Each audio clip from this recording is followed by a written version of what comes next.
Olá, tudo bem? Meu nome é Alisson Ventura, eu sou contador da Consciência de Contabilidade e hoje eu vou te ensinar a utilizar o portal do cliente, o e-contador. Vamos comigo. Bom, vamos lá. Essa é a tela de login do nosso portal do cliente, o sistema e-contador. Para entrar, para acessar esse sistema, eu vou colocar o meu usuário, que pode ser tanto o CNPJ da empresa quanto o CPF do usuário. Essas informações são enviadas através do e-mail. E, além de colocar o CNPJ ou CPF, eu vou inserir a minha senha para fazer o login. Uma vez dentro do sistema, a gente vai ter a possibilidade de ver o dashboard, contém basicamente as informações, um resumo das principais informações, sobre sobre a empresa. Então, basicamente, eu vou ter pré-admissão de funcionários, onde eu consigo acompanhar os funcionários que estão nessa fase, que estão prestes a ser demitidos e começar a trabalhar com a empresa. A gente vai ter também os funcionários que estão com férias dobrando. São basicamente aqueles funcionários que a gente precisa acompanhar. São aqueles funcionários que a gente precisa acompanhar mais atentamente porque o vencimento das férias dele estão próximas. Então eu vou ter aqui, por exemplo, esse funcionário que precisa sair de férias até o dia 9 de 2 de 2026.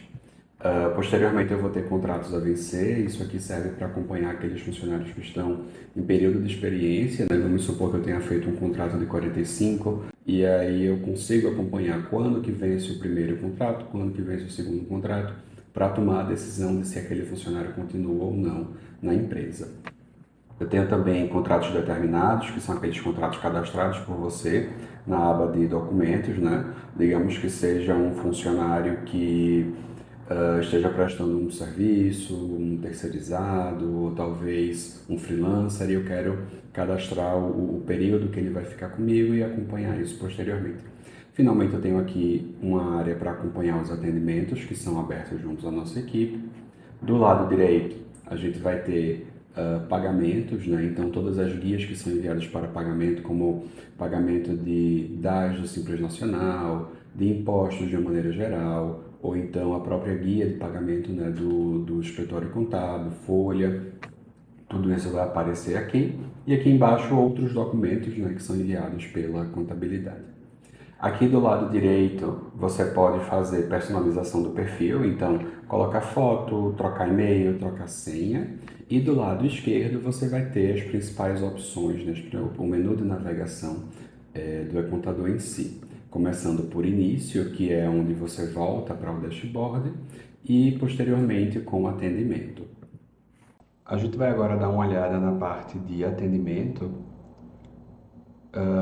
que é basicamente, se resume basicamente ao botãozinho de novo atendimento, onde a gente consegue colocar um pedido para a equipe, Então eu quero fazer uma solicitação, eu tenho uma dúvida, tenho uma mensagem, eu insiro essa informação aqui para poder acompanhar, posteriormente esses atendimentos eles vão aparecer aqui embaixo com a resposta da equipe, com a resolução da equipe.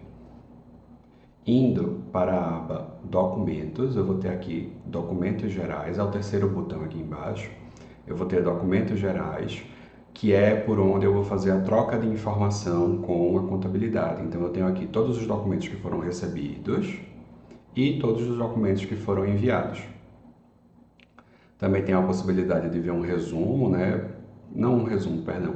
Aqui eu tenho a possibilidade de ver tudo o que foi trocado e aqui eu tenho a possibilidade de ver aqueles que são especificamente a documentação a ser paga, que são os boletos. Caso eu queira fazer um envio de documentação, eu venho aqui em Novo Documento,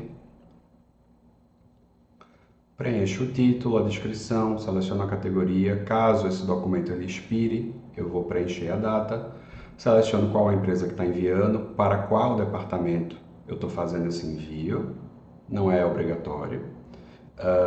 Caso eu queira notificar alguma pessoa em específico, que eu tenha conhecimento, eu posso fazer essa notificação em específico e seleciono os arquivos, eu arrasto eles para cá, inclusive eu posso arrastar mais de um arquivo ao mesmo tempo e clicar em salvar, que o sistema vai fazer o envio dessa documentação. Seguindo em frente, eu tenho aqui a aba eDrive, que ela basicamente organiza a documentação que foi enviada para a contabilidade, tanto a documentação que foi enviada quanto que foi recebida. Eu tenho aqui a empresa, o ano, o departamento, e dentro do departamento eu vou ter o mês, e então a documentação.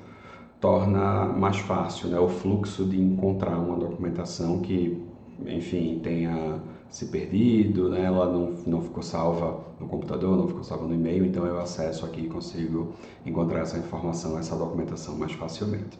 Voltando aqui para a aba documentos, eu vou ter também avisos e lembretes. Aqui são situações relevantes que são enviadas, que são comunicadas pela contabilidade para a sua empresa. Então, segunda parcela do 13º vencendo, manutenção do sistema, mudança do sistema de nota, tudo aquilo que a contabilidade quer que você preste atenção e precisa que você saiba, vai ser enviado por aqui.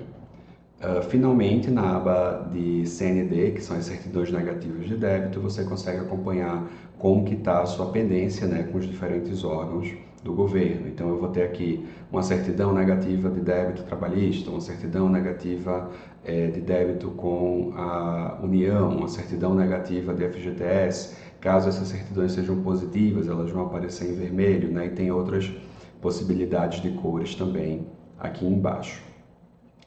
Bem, isso conclui a parte de documentos. Vamos seguir agora para a parte do departamento pessoal.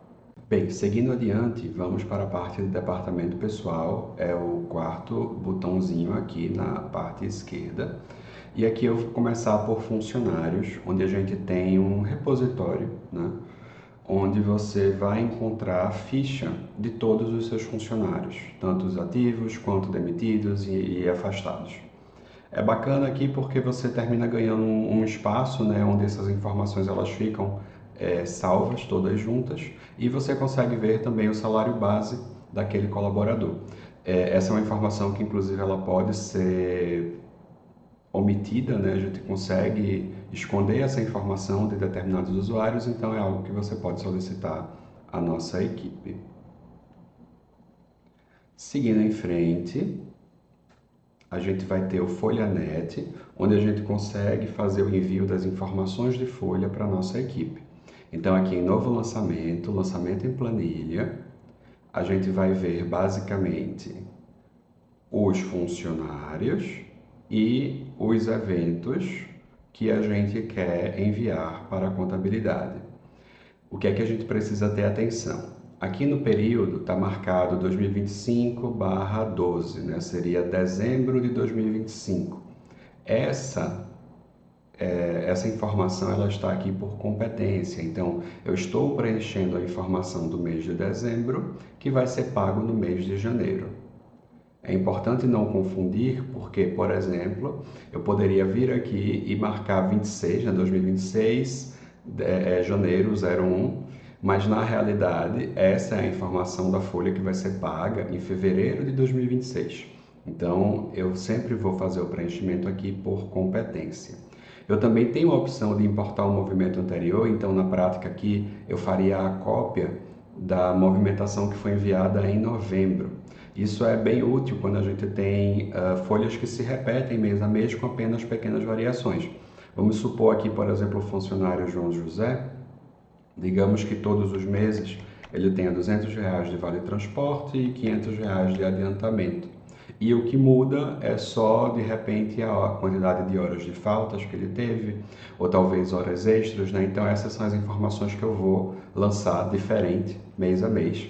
Até uma premiação, de repente, digamos que em dezembro foi dada uma premiação a todos os funcionários no valor de R$ 300, eu consigo informar esses valores aqui. É importante dizer que funcionários vai variar mês a mês, segundo as admissões e as demissões que são feitas, e os eventos que estão aqui em cima, eles podem ser personalizados de acordo com a necessidade da sua empresa. Então, se você tiver um plano de saúde, tiver um plano odontológico, tudo isso pode ser informado aqui em cima, informado para a nossa equipe, para que esse evento fique disponível aqui. Uma vez terminado o processo, clica em salvar e isso é enviado para a nossa equipe. Seguindo em frente, dentro do departamento pessoal, a gente vai agora para a parte de pré-admissão de funcionários. Aqui é basicamente quando eu vou admitir um novo funcionário para a empresa e preciso que a contabilidade faça, né, a contratação. Venho aqui em novo pré-cadastro. Tenho a opção de mandar uma foto desse funcionário, ela não é obrigatória, mas tudo aquilo que tiver o asterisco é obrigatório. Então, nome, data de nascimento, estado civil, enfim, são informações obrigatórias. Eu tenho aqui endereço, que eu preciso fazer o preenchimento, documentação, então CPF, número do NIS, identidade, né? Tem toda essa informação que eu preciso colocar aqui. Posteriormente, a gente vai ter os dados contratuais, então, qual a data de admissão desse funcionário? Sempre importante lembrar que a gente pede 3 dias úteis de antecedência, né, para poder fazer essa admissão. A gente vai também colocar aqui a parte de período de experiência, né, se vão ser 45 e 45, ou se vai ser 30 e 60. Se é primeiro emprego ou não, qual que é a empresa para a qual ele está entrando, caso tenha mais de uma empresa no meu usuário, a função, o horário, o salário base, caso os horários não estejam aqui ou eles não sejam os horários que você pratica. Essa é uma informação que você precisa passar para o departamento pessoal para que eles possam fazer esse cadastro. E aí eu vou ter também aqui informações adicionais que são dependentes, vale transporte, né? Caso ele tenha, eu posso colocar aqui, por exemplo, a linha do ônibus, o valor da passagem, a quantidade de passagens que ele pega por dia, sejam 2, 3, 4, enfim. E finalmente os anexos são toda a documentação que eu quero enviar para a contabilidade. Vamos supor que eu fiz o preenchimento, mas eu gostaria que a contabilidade checasse o preenchimento que eu fiz. Então eu mando a identidade, eu mando uma carteira de reservista, ou talvez a certidão de nascimento de um filho, porque aí a equipe consegue fazer essa checagem na hora do preenchimento técnico no e-social. Terminado esse processo, eu clico em salvar e essa informação é enviada para a equipe. Agora, vamos supor que durante o preenchimento você descobriu que não tinha o endereço daquele colaborador que você está contratando. Você preencheu tudo, mas não tinha o endereço. Você vai clicar em A concluir. Esse procedimento, né, esse preenchimento que foi feito por você, ele fica guardado no nosso sistema e posteriormente, quando você tiver a informação do endereço, você volta aqui, põe essa informação e aí então clica em salvar aqui, né? O salvar, ele só vai aparecer na última tela aqui anexos, vai aparecer a informação de salvar. Seguindo em frente, a gente vai agora para agendamento de férias. O que é importante a gente considerar aqui na parte de agendamento de férias? A gente vai ver o nosso funcionário, a empresa, a data de admissão e quando venceu, né, quando completou o período aquisitivo de férias, que seria 1 ano. Então, esse funcionário ele foi contratado em 12/3/24 e completou 1 ano na empresa no dia 11/3/25. Consequentemente, a partir dessa data, eu tenho 1 ano para frente para poder dar essas férias a esse funcionário. Então, eu tenho até o dia 9/2/2026 para conceder essas férias. 9/2/2026, porque o sistema entende que, passados 30 dias, a gente chega no limite do vencimento, que seria por volta de 11/3/2026. É assim que você vai se guiar para poder dar essas férias, né, para poder organizar as férias dos seus funcionários. E quando você quiser programar essas férias, você vem aqui em novo agendamento. E você vai, por exemplo, colocar aqui, digamos que eu queira dar 15 dias ao João, começando no dia 5 e finalizando no dia 19. Ele vai perguntar se eu quero dar o restante dos dias como abono, eu não quero, eu clico em cancelar. Eu tenho aqui 15 dias de férias, não quero pagar adiantado o 13º, então eu não clico em nada. E se eu tiver alguma pergunta, alguma instrução ou alguma coisa que eu quero apontar, né, digamos que eu tenho alguma observação muito particular para ser feita sobre aquele funcionário, eu escrevo essa informação aqui e adiciono o agendamento. Agora eu posso agendar um outro funcionário, né? Então, caso eu tivesse outros funcionários cadastrados nessa empresa, eu os veria aqui, clicaria, informaria o período, conferiria os dias de férias e faria essa inserção. E findo, né, esse processo, eu clico em salvar para enviar para a contabilidade. Seguindo em frente, a gente vai ter aqui a pré-demissão. Clico em pré-demissão, venho aqui em nova solicitação e vou preencher as informações. Então, a empresa, o funcionário, qual o documento, né? Se é comunicado de dispensa, significa que aquele funcionário ele ainda está no período de experiência. Se é aviso prévio, significa que o contrato virou um contrato por prazo indeterminado. O tipo de aviso, né? Se é dispensa de aviso, é porque eu estou fazendo um comunicado de dispensa. Se é aviso prévio, então eu vou poder fazê-lo indenizado ou trabalhado.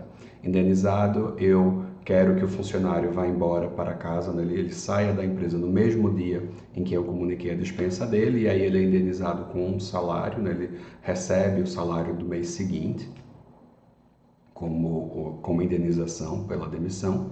E se for trabalhado, eu estou comunicando com antecedência, ele trabalha 30 dias e então ele sai. Eu vou ter aqui o emissor, se foi o empregado que pediu demissão ou se é a empresa que está demitindo. Caso tenha sido o empregado, é muito importante enviar para a gente a carta escrita a próprio punho através da parte de documentos. E aqui em data, qual foi a data da solicitação? Não é a data da demissão, é a data da solicitação. Isso é muito importante, principalmente para os casos de aviso prévio trabalhado. O tipo do desligamento são diversas as possibilidades, né? Então aqui a gente tem um instrutivo que ele é enviado através da aba de documentos, explicando quais que são as variáveis. Eles são relativamente autoexplicativos também, né? Eu tenho aqui desligar o funcionário com justa causa, sem justa causa, término de contrato do funcionário, pedido de demissão com justa causa, então a gente tem aqui algumas possibilidades. Caso eu não tenha certeza se quero fazer essa demissão, mas eu quero simular para saber quanto me custaria, eu vou clicar aqui em solicitar simulação da rescisão. É muito importante ter em mente que a simulação da rescisão é realmente uma simulação, ela não vai ter a precisão técnica dos valores, porque na prática o valor final ele vai depender da data em que aquele funcionário está sendo desligado efetivamente. E, enfim, de FGTS e outras possibilidades, né? Então, a simulação aqui, ela vai te dar um valor aproximado que, no fim das contas, pode ser maior. No fim das contas, pode ser maior ou menor. Feito esse processo, eu clico em adicionar a solicitação e caso eu tenha algum outro funcionário que eu queira desligar, eu vou também informar aqui, né? Vou informar a empresa ou funcionário, preencher o restante dos motivos e uma vez finalizado esse processo, eu clico em salvar para fazer o envio para a contabilidade. Bem, aqui a gente termina a revisão da aba de departamento pessoal. Bom, seguindo em frente, a gente vai ver agora a aba de empresas. Essa aba, de fato, ela serve para que você veja informações sobre a sua empresa, como CNPJ, endereço, nome fantasia, o CNAE, e ela é bastante útil para quando você tem mais de uma empresa cadastrada ou mesmo tendo só uma empresa, você quiser, tiver alguma informação que você não tem presente naquele momento, você acessar e conseguir puxar essa informação. E finalmente temos a aba de indicadores, que é uma aba de inteligência de negócios, chama e-indicadores, é o último botão, e vindo nela você vai conseguir ver informações sobre a parte de departamento pessoal da sua empresa, funcionários ativos, funcionários admitidos, desligados. Aqui tem alguns gráficos, né? Quantos funcionários tinham ativos por mês, demitidos, funcionário por função, funcionários desligados. E na aba de Simples Nacional, caso a sua empresa seja do Simples Nacional, você vai conseguir ver informações como receita acumulada, receita mensal, faturamento disponível externo, e aqui embaixo você vai ter inclusive a possibilidade de acompanhar se você está próximo ou não do limite do Simples Nacional. É isso, espero ter ajudado. Se ficou com alguma dúvida, entre em contato com a gente, vai ser um prazer tirar suas dúvidas. E se gostou, deixa um joinha, segue a gente e até a próxima.